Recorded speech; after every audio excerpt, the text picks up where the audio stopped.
नमस्कार दोस्तों, मैं मनोज शुक्ला स्वागत करता हूं आप सभी का डिस्कशन विद मनोज के इस चैनल पर, जहां पर हम डिस्कस करते हैं बहुत प्यारे प्यारी खबरें और नोटिफिकेशन लेते हैं, समझते हैं उन चीज़ों को जॉब के बारे में।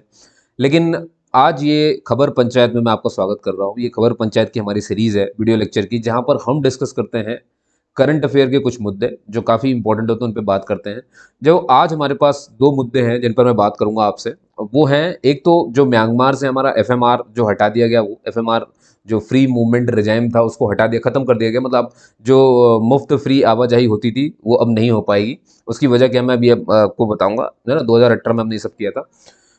और दूसरी जो सबसे इम्पोर्टेंट बात है, आपने देखा होगा, है ना? कल ही संसद में एक विधेयक पेश हुआ है। मतलब कल ही नहीं, मतलब काफ़ी समय से चल रहा था। तो जो विधेयक पेश हुआ है, वो विधेयक का नाम क्या है? लोक परीक्षा, है ना? और उसमें जो है, जो गलत तरीकों का जो इस्तेमाल होता है ना, मतलब चीटिंग के दौरान जो भी चीज़ें होती हैं, उसके खिलाफ वो नियम आया हुआ है, तो लोक परीक्षा जुड़ा हुआ। अब इसमें कौन-कौन सी परीक्षा शामिल होती है, ये भी मैं बताऊँगा आपको। पर इंग्लिश में आप इस टाइटल को सुन लीजिए। इस विधेयक का जो नाम है, एक्ट का जो अभी क्या कहते हैं, जो विधेयक का नाम है, उसको आपको सुनना है।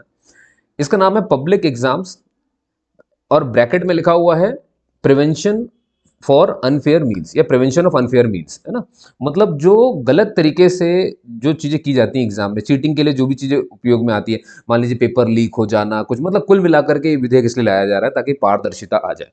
तो ऐसे 15 गतिविधियां इन्होंने चिन्हित की हैं जहां पर चीटिंग होती है, उसके लिए सजा का भी प्रावधान है। जैसे आपने देखा होगा, पहले मैं इसी पे बात कर लेता हूँ आपसे, है ना? तो जो विधेयक है उसका नाम आपने सुन लिया होगा, public exams prevention of unfair means, है ना, ब्रैकेट में। और विधेयक 2024, ये 2024 का है। अभी ये कानून नहीं बना है जब तक राष्ट्रपति जी की साइन नहीं हो जाएंगे। अभी लाया गया है संसद में। तो आपने देखा भी होगा, काफी बहस भी संसद में इस बात पे चल भी रही है। लेकिन ये पारदर्शिता, निष्पक्षता को मेंटेन करने के लिए बनाया गया कि भैया पूरी तरीके से ये चीज़ साफ होनी चाहिए। अब इसमें सबसे इम्पोर्टेंट जो चीज़ें ये कर रहे हैं वो ये है कि मान लीजिए अगर कोई चीटिंग होती है। अब इसमें पहले तो एग्जाम कौन-कौन से आते हैं वो ध्यान सुनिए। जैसे कि केंद्र सरकार जो एग्जाम कराती है, जैसे कि यूपीएससी का एग्जाम हो गया, है ना? नाम ही पब्लिक एग्जाम्स हो गए वाले, रेलवे का एग्जाम हो गया, बैंकिंग एग्जाम हो गया। कौन-कौन से एग्जाम नहीं आते हैं? तो वो जैसे कि आपके राज्य के जो एग्जाम है, अभी वो इसमें शामिल नहीं हुए। ध्यान सुनिएगा, अभी ये सेंट्रल लेवल पर है। हालाँकि ये बात कही गई है कि अगर राज्य भी इसको अपने अंदर लागू करवाना चाहेगा, तो हम उसकी पूरी मदद करेंगे, ऐसा केंद्र का कहना है। तो जो-जो राज्य ऐसा करना चाहेंगे, हम किसी पे थोप नहीं रहे हैं, अगर कोई राज्य चाहेगा तो इसको वो अपना लेगा। तो इसमें सज़ा के काफ़ी सारे प्रावधान है कि भई मान लीजिए आप पेपर लीक होता है या कोई लीक करवाता है, अब 1 आदमी है या 10 पूरा गुट है, उससे फ़र्क पड़ता है। 1 आदमी होगा तो उसको 3 से 5 साल तक की सज़ा और 1 लाख का जुर्माना। लेकिन मान लीजिए अगर पूरा ग्रुप संलग्न है इस चीज़ में, चीटिंग करने में, तो फिर 5 से 10 साल की जो है सज़ा मिलेगी और 10 करोड़ रुपए का, 1 करोड़ रुपए का जुर्माना लगेगा। सर्विस प्रोवाइडर जो एग्ज़ाम करवाते हैं, आपने देखा होगा ना, जब आप ऑनलाइन एग्ज़ाम देते हो, तो जब ऑनलाइन एग्ज़ाम करवाया जाता है, तो जो करवाते हैं, जो बीच में तो एक मध्यस्थता निभाते हैं। भई किसी की एग्ज़ाम, जैसे कि आपने देखा होगा टीसीएस एग्ज़ाम करवाता है ना? टीसीएस कितने बैंकिंग के सारे एग्ज़ाम लगभग टीसीएस ही करवा रहा होता है, उसी के तो प्लेटफ़ॉर्म पे आप एग्ज़ाम देते हो, है ना? तो वो तो टीसीएस ने एग्ज़ाम का फॉर्म, तो ये क्या हुआ, ये सर्विस प्रोवाइडर हुए। तो मान लीजिए चीटिंग होती है अगर, तो फिर जो सर्विस प्रोवाइडर होते हैं ना, ऐसे टीसीएस के जैसे और भी बहुत सारे होते हैं।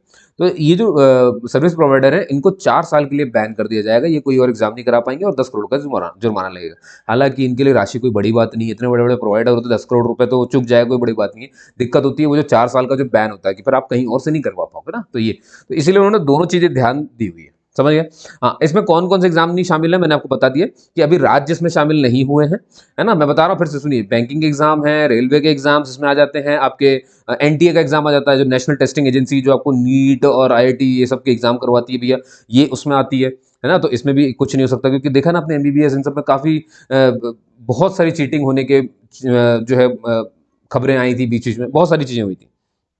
तो इन सबको देखते हुए ये नियम लाया गया है ना? ये बना नहीं है, जब बनेगा ऐसे बहुत सारी चर्चाएँ चलेंगी, मैं आपको डिटेल में धीरे-धीरे बताते जाऊँगा, पर अभी मैं आपके कान में एक बात डाल देना चाहता हूँ, ताकि आप थोड़ा-सा न्यूज़ को ना इसमें कवर करते रहो कि अब क्या हुआ, अब क्या हुआ? एक बार मैं बोल दूँगा तो थोड़ा-सा आपको ये हो जाएगा कि हाँ भाई, कैची-कैची को तो हो गया हमारे लिए, कि अब ये हमें हल्का-हल्का समझ में आएगा। तो याद रखिए, 15 गतिविधियाँ ऐसी चुनी गई हैं जिन पर सज़ा देने के प्रावधान इन्होंने रखे हुए हैं, ठीक है? अभी इसमें जो कॉलेज के एग्जाम होते हैं, जो स्कूल के एग्जाम होते हैं, जो यूनिवर्सिटी के एग्जाम होते हैं, ये इसमें काउंट नहीं होते हैं, है ना। ये इसका एक तरह से आप कह सकते हो नेगेटिव पॉइंट भी है, इनको भी शामिल कर लेंगे तो अच्छी बात है, ठीक है ना। उन स्टूडेंट्स पर भी अभी अच्छा एक और नियम इसमें नहीं है कि उन स्टूडेंट्स का क्या होगा जो ऐसी जो पेपर लीक करने के लिए लोगों को मजबूर करते हैं कि भाई जैसे मान लीजिए स्टूडेंट ने बोला कि मुझे पेपर लीक करवाना, तो इसका भी अभी कोई जिक्र इसमें किया नहीं है, ठीक है। तो अब वो धीरे धीरे मालूम चलेगा, और जैसे जैसे मालूम चलेगा तो मैं आपके लिए वीडियो बना के इसे डालूंगा ही। दूसरी खबर पर आते हैं जो हमारे लिए इंपॉर्टेंट थी, वो है म्यांमार से एफएमआर का हट जाना।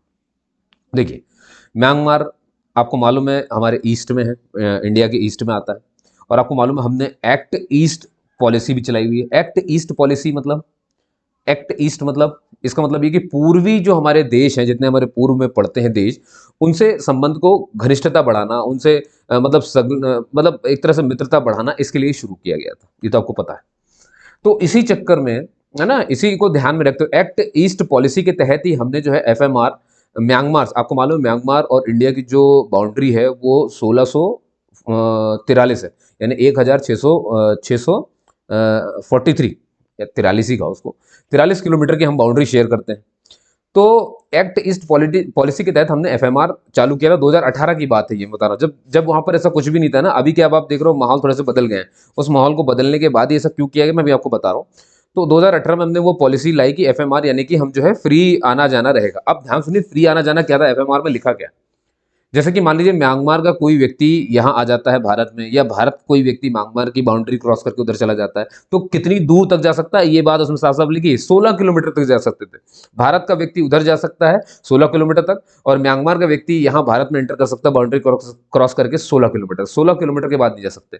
अच्छा, अब रह कब तक सकते, तो वो भी डिसाइड था कि ऐसा नहीं कि आ गए तो अब यहीं पड़े हुए, नहीं, 2 हफ्ते तक रह सकते हो आप, 2 हफ्ते तक। इसी को कहते हैं फ्री मूवमेंट, है ना, फ्री मूवमेंट हो सकता था, ये ध्यान रखिए। सर अगर ये नहीं होता तो क्या होता था, देखिए 2 तरह की चीजें होती हैं। जब आपको अपने देश से दूसरे देश जाना होता है तो एक सर्टिफिकेट आपको अपने देश से लेना पड़ता है, जैसे अपन कहते हैं पासपोर्ट, क्या बोलते हैं उसे अपन, पासपोर्ट। लेकिन जब दूसरे देश में जाते हो तो यहां से तो आपने परमिशन ले ली, लेकिन दूसरे देश में जाओगे तो वहां के भी तो परमिशन चाहिए, तो वहां के परमिशन को अपन कहते हैं वीजा, समझ गए ना।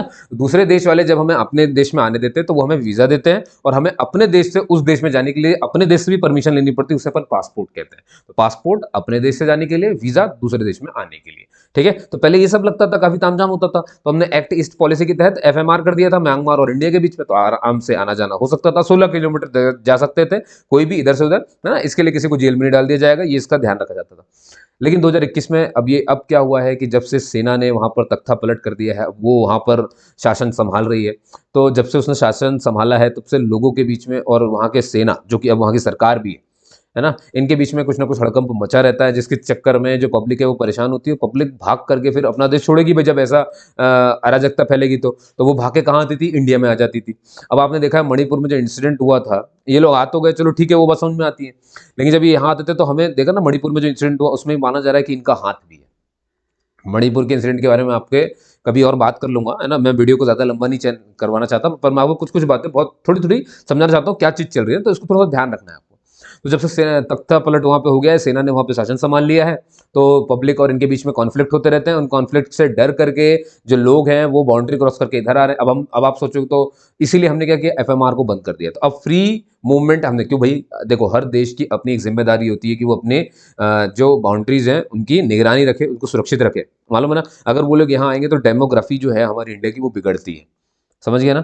अभी बनी बात है भाई, हम अपना देखेंगे कि उधर का देखेंगे, है ना, ये यहाँ की डेमोग्राफी बिगड़ जाती है, तो उसको ना बिगड़ने देने के लिए हमें एक बाउंड्री वहां पे लगाने की भी बात चल रही थी, है ना। तो अब आपको मालूम है ये सेना पे मतलब बाउंड्री जो होती है इंटरनेशनल बाउंड्रीज, यहाँ पर रोड बिछाना या तार बिछाना, ये सब काम किसका होता है, ब्रो का होता है। ब्रो, BRO क्या है भैया, बॉर्डर रोड ऑर्गेनाइजेशन, नाम ही है ना, बॉर्डर रोड ऑर्गेनाइजेशन। तो ये लोग जो हैं हो सकता है बाड़ा भी लगाए, तो एफएमआर को पूरी तरीके से खत्म कर दिया गया। क्यों खत्म किया मैंने आपको बता दिया, है ना।